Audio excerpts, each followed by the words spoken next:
Hey, what's going on, my friends, and welcome to my YouTube channel. My name is Victor, and today I'm going to share with you 5 things I think you should know about the energy of October. The month of October is a very pivotal month. Number 1, it's a great time to upgrade your environment, your life situation, so that it's a match to your new, improved, higher frequency. I have a coach named Doug, and he says, first, we heal. We do the shadow work, we release, etc. Next, we adjust our lifestyle. We adjust our life, maybe our relationships, our situations, so that they're a match for this new version of ourselves now on board. And then, once fully grounded in, we manifest. We start to build, we start to create, we start to live our purpose. And we of course go through different cycles of this. This whole thing repeats itself. But right now is a fantastic time to make those changes to your environment, which will make themselves known more easily to you. There's a lot of people moving right now, a lot of shifting around, jobs, moving, and even on a smaller scale. For example, I just got done working out in my garage, which is kind of like a gym. I built a gym in the garage, and I'm always tweaking it. I find myself, just today I was rearranging the dumbbell rack and moving things around, because when it's perfect, or when I would say it feels, when it's a match for me, it'll feel right. It'll have this energetic quality, this harmony with me. When it's a really good reflection of Victor and who he really is, that's when it feels the best. But the problem or the challenge is Victor keeps changing. You keep changing. So with this we have to constantly reevaluate where we stand amidst our environment, as I use it as a blanket term for your life situation.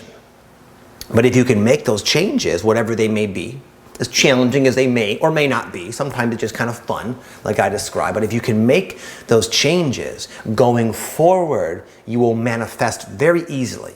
And I use that term that term has become so cliche. I mean, like, you create. You're able to start building your life, creating your life from the foundation of your truth, rather than the previous, maybe faulty foundation that was created from, our ego and our unresolved patterns still kind of playing out.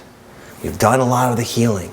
It's time to ground in so that we can start creating an amazing life for ourselves.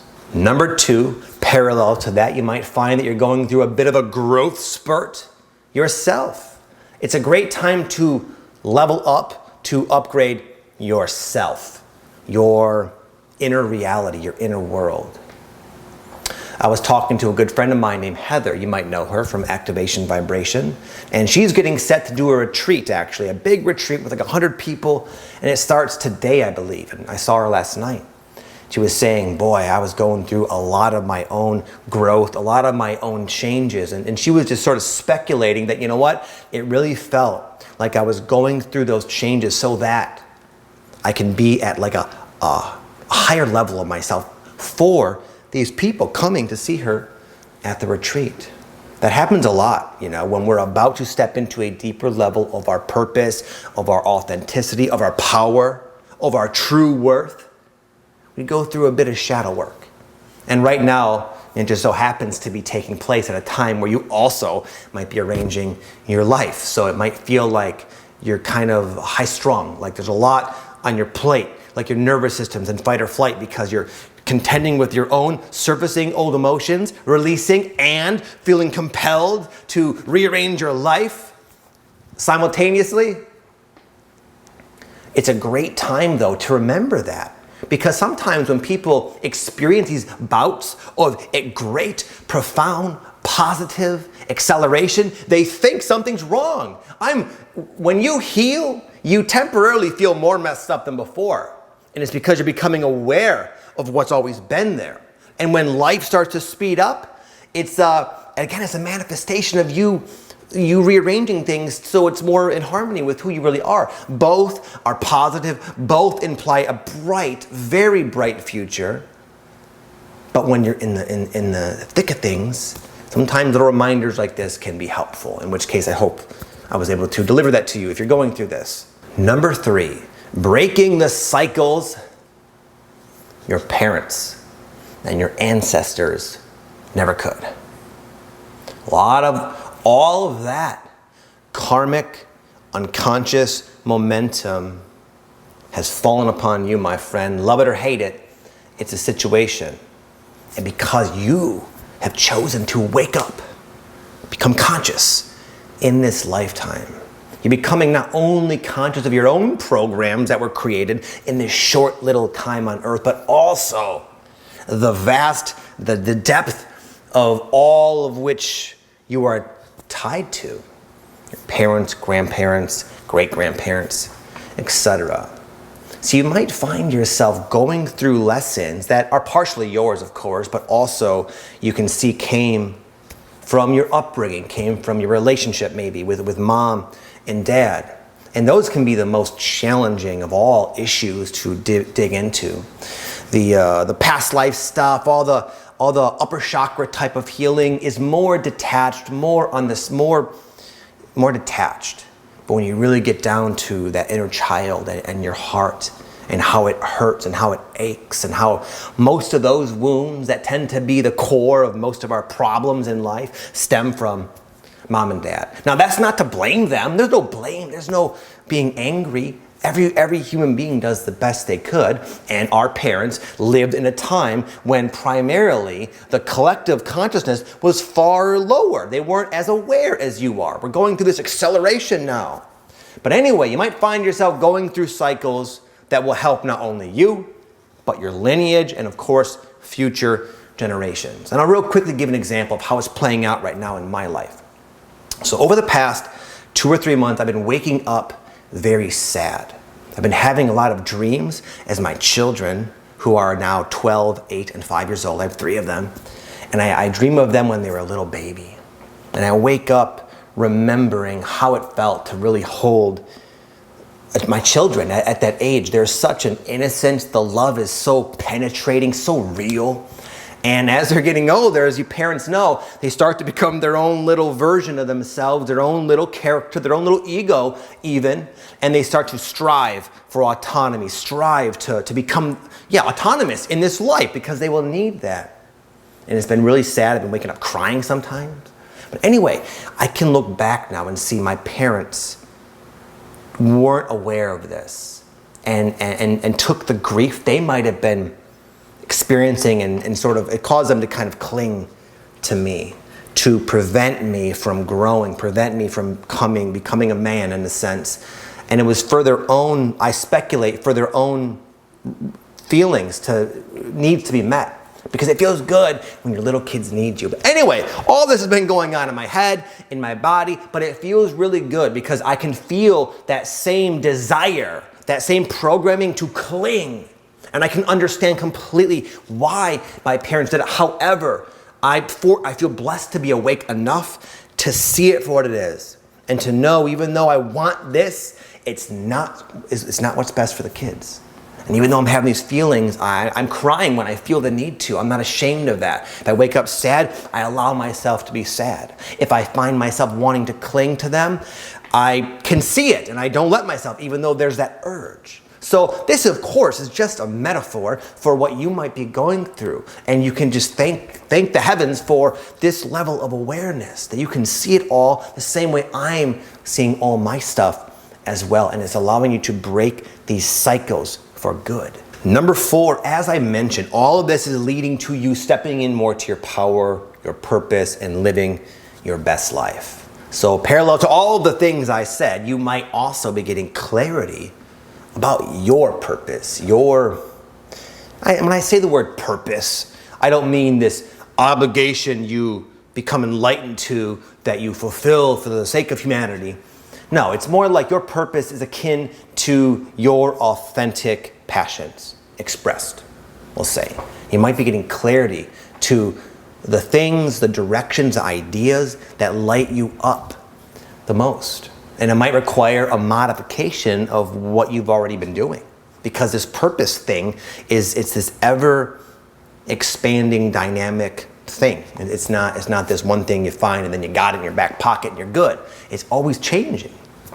And I'll give an example. So a lot of you probably are wondering, where'd the video go, Vic? I uploaded a video a couple days ago called 6 Signs You're a Walk-In. And though that video, and this is an example, was inspired the same way all my other videos were, in doing that, I realized it doesn't feel authentic for me anymore to talk about those really esoteric type of concepts. I mixed up the definition of walk-in. A lot of people corrected me, thankfully, because it made me realize that there's other people out there that can speak about these topics with far more knowledge and passion than I have. And it was a lesson to me. And I've been feeling that for a while, feeling inspired to help in a different way.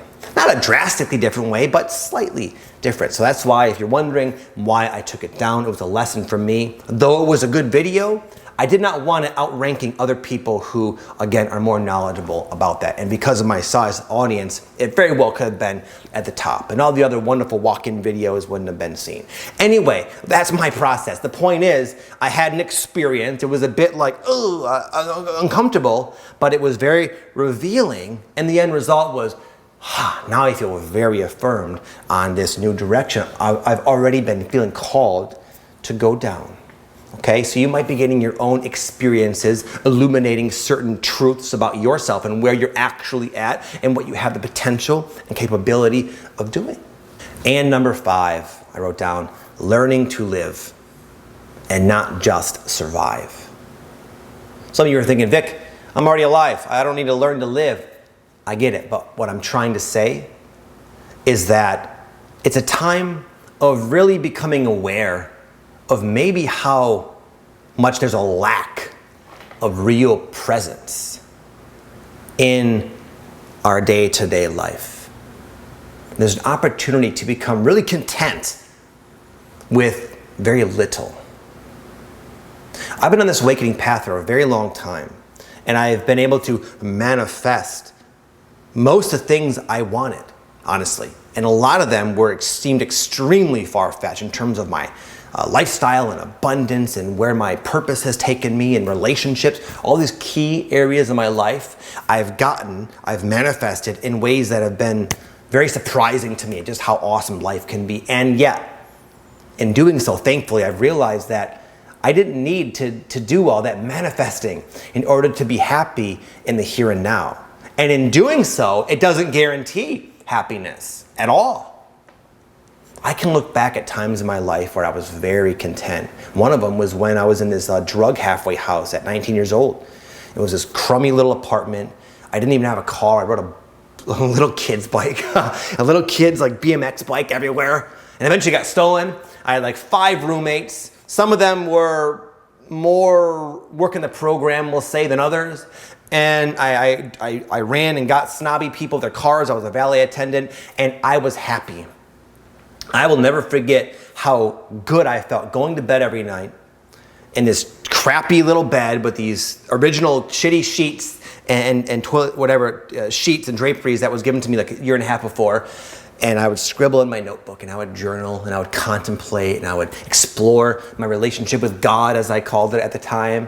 And there is such a level of simple contentment in that is available, as I realize now, to us all at any time. It doesn't require a new this, a new job, a new life situation. You'll get those things, and the energies are going to certainly support you in doing that. But now's the time of also realizing that we have a choice in how deeply we rest in the moment, in this moment, and the next moment. You might find yourself becoming a bit wiser and hip to this game that so many people blindly play, this rat race of chasing the next dopamine spike, the next big thing, the next goal. It's good to chase. It's fun to chase. It's good to create. But it's also good to be able to just be. And you might realize you're not very good at being. I'm not either. And consequently, I've been meditating a lot more and practicing that. And it's allowing me to be more joyful in the everyday moments. more patient, more compassionate, more loving, more grounded. It's a fantastic time for that, because if we can't do that, then what good is any of the other things we talked about? So anyways, my friends, that's my spiel. I hope you enjoyed it. Much love to you. See you next time. Peace.